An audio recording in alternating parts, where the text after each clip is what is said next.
എൻ്റെ പേര് അക്ഷയ്. ഞാനിവിടെ എത്തിക്കണമെന്ന് പറഞ്ഞാൽ എൻ്റെ ഒരു ബാഡ് എക്സ്പീരിയൻസ് നിങ്ങളുടെ അടുത്ത് ഷെയർ ചെയ്യാനാണ്. ഞാനിവിടെ നെക്സ്റ്റ് വേവിൻ്റെ ഒരു പ്രോഗ്രാമിംഗ് കോഴ്സ് ചെയ്യുന്നുണ്ട്. ഇവരുടെ പ്രോഗ്രാമിംഗ് കോഴ്സ് ഞാൻ ഒരിക്കലും മോശം എന്ന് പറയില്ല. കാരണം ഇവർ നല്ല രീതിക്ക് പണിയെടുത്തിട്ടുണ്ട്. ഇതിൽ നല്ല രീതിക്ക് സ്ട്രഗിൾ ചെയ്തിട്ടുണ്ട്. അത്യാവശ്യം നമുക്ക് ബേസിക് കോഡിങ് തുടങ്ങി അത്യാവശ്യം നല്ല രീതിക്ക് കോഡിങ്, ജാവാസ്ക്രിപ്റ്റ് കാര്യങ്ങളെല്ലാം, CSS എല്ലാ പരിപാടിയും കാര്യങ്ങളൊക്കെ അത്യാവശ്യം നല്ല രീതിക്ക് ചെയ്യുന്നുണ്ട്. ഇതുവരെ ഞാൻ ക്ലാസ് കണ്ടത് വരെ അത്യാവശ്യം നല്ല രീതിക്ക് ഇവരൊക്കെ കാര്യങ്ങൾ, പ്രസൻറ്റേഷനും കാര്യങ്ങളൊക്കെ അത്യാവശ്യം നല്ല പക്കയായിട്ടാണ് ചെയ്യണത്. പക്ഷെ ഞാനിവിടെ എത്തിക്കണമെന്ന് പറഞ്ഞാൽ അവരുടെ ക്ലാസ് മോശമാണെന്ന് പറയാനും കാര്യങ്ങൾക്കൊന്നുമല്ല. ഞാനിവിടെ എത്തിക്കണമെന്ന് പറഞ്ഞാൽ എൻ്റെ ഒരു ബാഡ് എക്സ്പീരിയൻസ് നിങ്ങളുടെ അടുത്ത് ഷെയർ ചെയ്യുന്നതാണ്. ഇത് ഞാൻ പറഞ്ഞുതരാം. ഇതിൻ്റെ മന്ത്ലി ഇൻസ്റ്റാൾമെൻറ്റേഷൻ കാര്യങ്ങൾ ചെയ്യുന്നത് ഫീമോങ് എന്ന് പറഞ്ഞ RB register non banking finance കമ്പനിയാണ് ചെയ്യുന്നത്. ഒരു മന്ത്ലിയാണ് ഇൻസ്റ്റാൾമെൻറ്റേഷൻ കാര്യങ്ങളും EMI കാര്യങ്ങളും ചെയ്യുന്നത്. ഓക്കെ, ഇവർക്ക് 5-ാം തീയതിയാണ് ഇവരെ ഓട്ടോ ഡെബിറ്റും കാര്യങ്ങളും വരുന്നത്. നമ്മൾക്ക് 4-ാം തീയതി മെസ്സേജ് വരും. ഓക്കെ, 4-ാം തീയതി അല്ലെങ്കിൽ 3-ാം തീയതി നമുക്ക് ജസ്റ്റ് ഒരു മെസ്സേജ് വരും. നമ്മുടെ ബാങ്കിൽ ഇത്ര എമൗണ്ട് നമ്മുടെ കയ്യിൽ ഉണ്ടായിരിക്കണം എന്ന് പറഞ്ഞിട്ട് മെസ്സേജും കാര്യങ്ങളും വരും. ഓക്കെ, 5-ാം തീയതി ഉണ്ടായിരിക്കണം. പക്ഷെ ഇവർ ഫുൾ ടൈം നമ്മുടെ അക്കൗണ്ടിൽ 5-ാം തീയതി ഫുൾ ടൈം നമ്മുടെ അക്കൗണ്ടിൽ ഉണ്ടായിരിക്കണം എന്നാണ് പറയുക. ഓക്കെ, നമ്മൾ ഇപ്പോൾ 5-ാം തീയതി നമ്മുടെ രാവിലെ തന്നെ ഇവർ എടുക്കണം എന്നില്ല. ഇവർ തോന്നിയ ടൈമിലൊക്കെയാവും എടുക്കുക.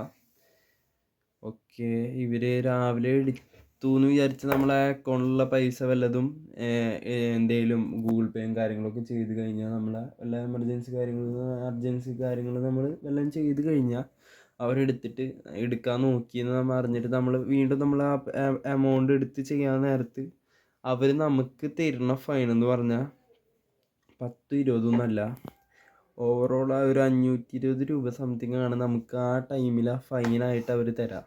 ഓക്കെ, അപ്പോൾ ഒരു സാധാരണക്കാരൻ്റെ മക്കൾക്കൊക്കെ ഒറ്റയടിക്ക് ഈ എമൗണ്ട് ഒന്നും എടുക്കാൻ പറ്റണമെന്നില്ല. അപ്പോൾ ചിലപ്പോൾ പിറ്റേ ദിവസമായിരിക്കും. അപ്പോൾ പിറ്റേ ദിവസം വീണ്ടും വരും അതിൻ്റെ ഫൈൻ. അങ്ങനെ ഫൈൻ വന്ന് നല്ലൊരു എമൗണ്ട് വരും. അപ്പോൾ ഈ ഓവറോൾ വരുന്നതെന്ന് പറഞ്ഞാൽ 1,00,000-ൻ്റെ അടുത്ത് നമ്മുടെ അക്കൗണ്ടിൽ നിന്ന് പോകുന്നതല്ലാണ്ട് ഇവർക്ക് ഫൈൻ അടച്ച് നല്ലൊരു എമൗണ്ട് വേറെ പോകും. അപ്പോൾ അങ്ങനത്തെ ഒരു കാര്യങ്ങളൊക്കെ ഉണ്ട്. അപ്പോൾ ആ റിസ്ക്കും കാര്യങ്ങളൊക്കെ നിങ്ങൾക്ക് ഓക്കെയാണ്, നിങ്ങൾ ഫിനാൻഷ്യലി ഓക്കെയാണ്, നിങ്ങൾക്ക് ഇങ്ങനെ വല്ല കാര്യങ്ങൾ ഈ കോഴ്സ് ഫസ്റ്റ് ഓഫ് ഓൾ ഞാൻ പറയാം, ഇത് 7 ദിവസമാണ് ഇതിൻ്റെ ട്രയലും കാര്യങ്ങളും നമുക്ക് തരാം. അതിനുള്ളിൽ നമ്മൾ ക്യാൻസൽ ചെയ്തില്ലെങ്കിൽ നിങ്ങൾ ഈ കോഴ്സ് കംപ്ലീറ്റ് ചെയ്യണ വരെയുള്ള ഫീസും കാര്യങ്ങളും നിങ്ങൾ കൊടുത്തുകൊണ്ടേ ഇരിക്കണം. അത് നിന്ന് കഴിഞ്ഞാൽ ഫൈനും കാര്യങ്ങളും ഉറപ്പാണ്. അത് നിങ്ങൾക്ക് ഒരിക്കലും പിന്നെ ഈ സാധനം നിർത്താനും കാര്യങ്ങളൊന്നും പറ്റുന്നതല്ല. ഇത് ജസ്റ്റ് ഇപ്പോൾ ഒരു എൻ്റെ ഒരു ഫ്രണ്ട് ജസ്റ്റ് ഈ കോഴ്സ് ചെയ്തൊരു പരിചയം, അവൾ ചെയ്ത ടൈമിൽ അവളുടെ വോയിസ് ഞാൻ കേൾപ്പിച്ചു തരാം. അവൾ ഫേസ് ചെയ്ത കുറച്ച് പ്രോബ്ലംസ് കാര്യങ്ങൾ ഞാനിപ്പോൾ ഇതിലേക്ക് കേൾപ്പിച്ച് തരാം നിങ്ങൾക്ക്. അതാണ് പ്രശ്നം. ഇത് അവര് നിർത്താൻ പറ്റാത്ത രീതിയിൽ ഇങ്ങനെ ഒരു മറ്റേ ട്രാപ്പിലേക്ക് വീഴ്ത്തിയതുപോലെയാണ് ശരിക്കും പറഞ്ഞ ഈ സാധനം ഇരിക്കുന്നത്. ആദ്യത്തെ 7 ദിവസത്തിനുള്ളിൽ ക്യാൻസൽ ചെയ്യുവാണെങ്കിൽ മാത്രമേ പറ്റത്തുള്ളൂ. അല്ലെങ്കിൽ നമ്മൾ ക്ലാസ് കൂടിയാലും ഇല്ലെങ്കിലും 1,00,000 രൂപ ഇങ്ങനെ EMI ആയിട്ടാണ് കേസ് കൊടുക്കണം. വേറെ വഴിയൊന്നുമില്ല. അവരോട് സംസാരിച്ചു, കുറെ പ്രാവശ്യം സംസാരിച്ചു കേട്ടോ.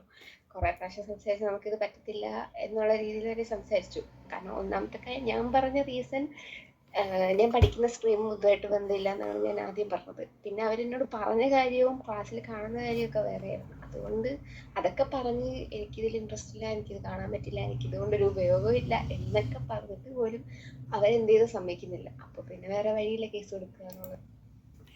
ഓക്കെ, ഇവർ കേസ് കൊടുക്കാൻ ഫിനാൻഷ്യലി ഇത്ര കാര്യങ്ങൾ പറഞ്ഞാലും നമ്മൾ ഈ ഫീസ് നമ്മളിങ്ങനെ അടച്ചുകൊണ്ടേ ഇരിക്കണം. ഈ കോഴ്സ് നമുക്ക് ഒരിക്കലും കിറ്റ് ചെയ്യാൻ പറ്റില്ല. അതുകൊണ്ട് 7 ദിവസമാണ് നിങ്ങൾക്ക് ട്രയൽ കിട്ടുക. പക്ഷേ നമ്മളൊരു ആർട്ടിഫിഷ്യൽ ഇൻ്റലിജൻസും കാര്യങ്ങളും താല്പര്യമായിട്ട് വരുന്ന ആരും ഇവരുടെ ക്ലാസ്സും കാര്യങ്ങളും ഞാൻ ഒരിക്കലും മോശമെന്ന് പറയില്ല. കാരണം നല്ല രീതിക്ക് സ്ട്രഗിൾ കാര്യങ്ങളും ചെയ്തിട്ടുണ്ട്. അപ്പോൾ നമ്മൾ ഈ 7 ദിവസത്തിനുള്ളിൽ എന്തായാലും നമ്മൾ ക്യാൻസലും കാര്യങ്ങളും ചെയ്യില്ല. പക്ഷെ പിന്നെ നമുക്ക് ചെയ്യാൻ ഉദ്ദേശിച്ചാൽ അത് നടക്കണ കേസല്ല. അങ്ങനത്തെ കുറച്ച് പ്രോബ്ലം കാര്യങ്ങളൊക്കെയാണ് ഇവരുടെ കാര്യങ്ങളുള്ളത്. ഇതിപ്പോൾ എൻ്റെ പേര് അക്ഷയാണ്. ഇപ്പോൾ ഇതിന് ഞാനൊരു സൊല്യൂഷൻ കാര്യങ്ങൾ ഞാൻ ഇവരുടെ അടുത്ത് ചോദിക്കുന്നുണ്ട്, പക്ഷേ ഇതിനൊരു സൊല്യൂഷൻ തരില്ല. ഇനിയിപ്പോൾ ഈ വീഡിയോ കണ്ടിട്ടെങ്കിലും നിങ്ങൾ ഇതിനൊരു സൊല്യൂഷൻ കാര്യങ്ങൾ, ഇനി എനിക്ക് ഈ കോഴ്സിന് ഒരു 5-6 മാസം 8 മാസം കണ്ടുള്ളൂ കാര്യങ്ങൾ.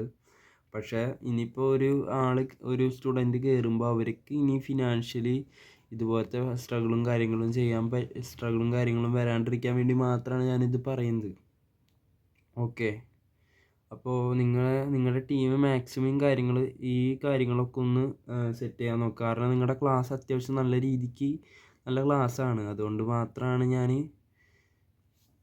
ഫുള്ളായിട്ട് നിങ്ങളെ മോശം പറയാത്തത്. ഓക്കെ, അപ്പോൾ ഇതിനുള്ള കാര്യങ്ങൾ നിങ്ങളുടെ ടീമും കാര്യങ്ങളും ഇതിൻ്റെ സൊല്യൂഷൻ കാര്യങ്ങളൊന്ന് പ്രൊവൈഡ് ചെയ്യുമെന്ന് ഞാൻ പ്രതീക്ഷിക്കുന്നു. അപ്പോൾ താങ്ക് യു.